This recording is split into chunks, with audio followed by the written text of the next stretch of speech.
अणूची रचना कशी शोधली गेली ही काही साधीसुधी गोष्ट नाहीये. ही एका जबरदस्त गुप्तहेर कथेसारखी आहे. अनेक दशकं चाललेल्या या तपासात प्रत्येक नवीन शोधाने एक नवीनच रहस्य समोर आणलं. चला तर मग या वैज्ञानिक रहस्याच्या मुळाशी जाऊया आणि पाहूया की हे कोडं अखेर सुटलं तरी कसं. विचार करा, आपल्या आजूबाजूला जे काही आहे ते खरं तर कशापासून बनलंय? हा एक असा मूलभूत प्रश्न आहे ज्याने हजारो वर्षांपासून मोठमोठ्या विचारवंतांना कोड्यात टाकला आहे. आणि याच प्रश्नाचं उत्तर शोधण्याच्या प्रवासात आपल्याला अणूच्या रचनेचं रहस्य हळूहळू उलगडताना दिसेल.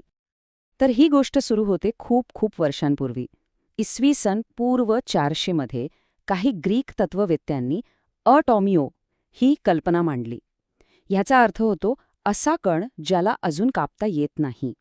आणि ही कल्पना कित्येक शतक तशीच राहिली.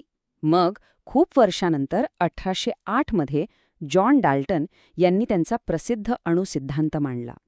त्यांनीही तेच सांगितलं की अणू हा पदार्थाचा अंतिम अविभाज्य कण आहे. तर आपल्या कथेचा पहिला भाग सुरू होतो तो डाल्टनच्या या सिद्धांतापासून. प्रश्न हा होता की अणू खरंच अविभाज्य आहे का? डाल्टन यांचं मॉडेल एकदम सरळ होतं. अणू म्हणजे पदार्थाचा एक छोटा घन गोळा आहे ज्याचे आणखी तुकडे होऊ शकत नाहीत. आणि हो, या मॉडेलने वस्तुमान संवर्धन आणि स्थिर रचनेचे नियम अगदी व्यवस्थित समजावून सांगितले. पण इथे एक अडचण होती. स्थिर वीज म्हणजे स्टॅटिक इलेक्ट्रिसिटी कशी तयार होते हे या मॉडेलला काही सांगता येईना. आणि हाच आपल्या गुप्तहेर कथेमधला पहिला महत्त्वाचा सुगावा होता की बॉस, गोष्ट वाटते तितकी सोपी नाहीये.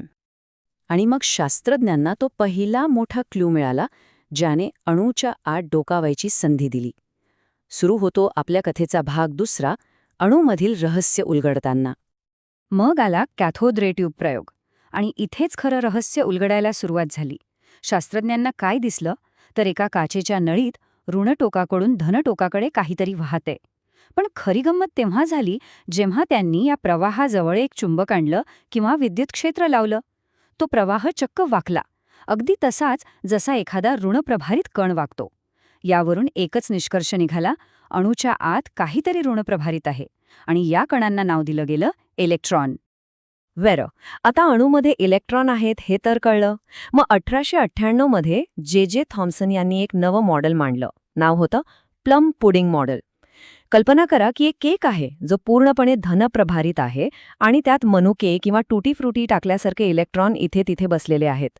हे पहिलं मॉडेल होतं ज्याने अणूच्या आतल्या कणांबद्दल सांगितलं. आणि हो, यामुळे अणू एकूण न्यूट्रल का असतो हेही समजलं. पण प्लम पुडिंगची चव फार काळ टिकली नाही. कारण पुढे एक असा प्रयोग झाला ज्याने विज्ञानाची दिशाच बदलून टाकली. सादर आहे भाग तिसरा, एक अनपेक्षित केंद्रक. ह्या कथेला एक जबरदस्त ट्विस्ट मिळाला तो अर्नेस्ट रदरफोर्ड यांच्या प्रयोगामुळे. त्यांनी काय केलं तर सोन्याच्या एका एकदम पातळ पत्र्यावर अल्फा कणांचा मारा केला. आता प्लम पुडिंग मॉडेलनुसार अपेक्षा काय होती की हे कण त्या पुडिंगमधून आरपार निघून जातील, फार तर थोडे इकडे तिकडे होतील. पण झालं भलतंच. बहुतेक कण सरळ गेले, पण काही कण मोठ्या कोणातून वाकले आणि काही तर चक्क धडकून परत आले. हे इतकं अनपेक्षित होतं की रदरफोर्ड म्हणाले होते, हे असं आहे जसं की तुम्ही एका कागदावर तोफेचा गोळा मारावा आणि तो परत येऊन तुम्हालाच लागावा. परत फिरणाऱ्या कणांची संख्या खूप कमी होती, साधारणपणे 20,000 फक्त एक. पण ह्याच एका कणामध्ये अणूच्या खऱ्या रचनेचं रहस्य दडलेलं होतं. या धक्कादायक निकालावरून रदरफोर्ड यांनी काही क्रांतिकारक निष्कर्ष काढले. पहिलं, अणूचा बहुतेक भाग पोकळ म्हणजे रिकामा आहे.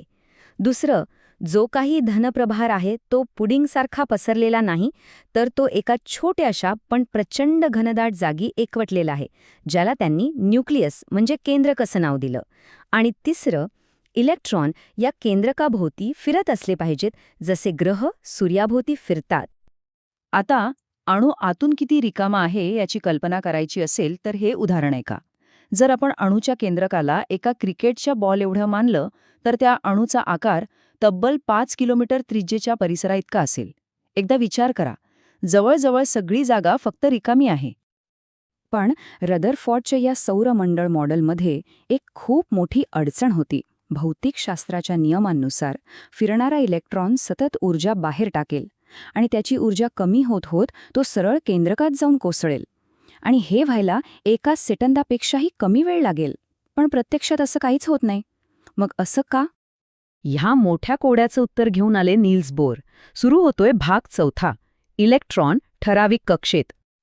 या समस्येवर 1913 मध्ये नील्स बोर यांनी एकदम धाडसी उपाय सुचवला. ते म्हणाले की इलेक्ट्रॉन कुठेही कसेही फिरू शकत नाहीत. त्यांच्या फिरण्यासाठी काही खास ठरलेल्या कक्षा किंवा ऊर्जास्तर असतात. आणि सगळ्यात महत्त्वाचा नियम, जोपर्यंत इलेक्ट्रॉन आपल्या ठरलेल्या कक्षेत फिरतोय तोपर्यंत तो अजिबात ऊर्जा गमावत नाही. त्यामुळे तो केंद्रकात कोसळण्याचा प्रश्नच येत नाही. हे समजण्यासाठी आपण एका जिन्याचं उदाहरण घेऊया. इलेक्ट्रॉनची ऊर्जा पातळी त्या जिन्याच्या पायऱ्यांसारखी असते. इलेक्ट्रॉन एकतर पहिल्या पायरीवर असेल किंवा दुसऱ्या किंवा तिसऱ्या, पण तो कधीही 2 पायऱ्यांच्या मध्ये हवेत तरंगू शकत नाही. यालाच क्वांटायझेशन म्हणतात. म्हणजे ऊर्जेची पॅकेट्स आहेत, काहीही सलग नाही. बोरचं मॉडेल एक मोठं यश होतं. पण ही कथेची शेवटची पायरी नव्हती. आता आपण विज्ञानाच्या सगळ्यात विचित्र आणि तितक्याच आकर्षक भागात प्रवेश करणार आहोत. भाग 5. संभाव्यतेचे ढग. आणि आता आपण पोहोचलो आहोत आपल्या कथेच्या शेवटच्या टप्प्यात, क्वांटम मेकॅनिक्सच्या जगात. बोरच्या मॉडेलमध्ये इलेक्ट्रॉनचा मार्ग अगदी निश्चित होता, जसा एखादा ग्रह फिरतो. पण क्वांटम मॉडेल म्हणतं की असं काही नाहीये. इलेक्ट्रॉनची एक ऑर्बिटल असते, म्हणजे एक अशी त्रिमितीय जागा जिथे तो सापडण्याची शक्यता खूप जास्त असते. पण तो नेमका कुठे आहे किंवा त्याचा मार्ग काय आहे हे आपल्याला कधीच कळू शकत नाही. आता असं का? याचं कारण आहे हायझेनबर्गचा अनिश्चिततेचा सिद्धांत. हा सिद्धांत काय सांगतो? तो म्हणतो की तुम्ही एकाच वेळी इलेक्ट्रॉनचं नेमकं स्थान आणि त्याचा नेमका वेग दोन्ही गोष्टी एकदम अचूकपणे मोजू शकत नाही. जर तुम्ही एक गोष्ट मोजायला गेलात तर दुसरी गोष्ट हमखास चुकणार. आणि जर दोन्ही गोष्टी एकाच वेळी कळू शकत नसतील तर त्याचा निश्चित मार्ग किंवा ऑर्बिट आखणं शक्यच नाही. मग ही ऑर्बिटल नक्की आहे तरी काय? हे इलेक्ट्रॉनच्या लहरींसारख्या गुणधर्मामुळे तयार होतं. श्रोडिंगर नावाच्या शास्त्रज्ञाच्या एका समीकरणातून आपल्याला हे कळतं की इलेक्ट्रॉन कुठे सापडण्याची शक्यता किती आहे. हे संभाव्यतेचं एक क्षेत्र आहे, रस्ता नाही. आणि या क्षेत्रांना वेगवेगळे आकार आणि ऊर्जा असते. उदाहरणार्थ एस ऑर्बिटल्स गोलाकार असतात तर पी ऑर्बिटल्स डंबेलच्या आकाराचे असतात. तर ह्या सगळ्या वैज्ञानिक गुप्तहेर कथेच्या शेवटी आपण कुठे पोहोचलो? आपण शिकलो की अणू 99.9% जास्त रिकामा आहे आणि तो निश्चित नियमांवर नाही तर संभाव्यतेच्या विचित्र नियमांवर चालतो. मग एक प्रश्न उरतो, जर असं असेल तर मग आपल्याला हे जग इतकं ठोस का जाणवतं? या प्रश्नावर नक्की विचार करा.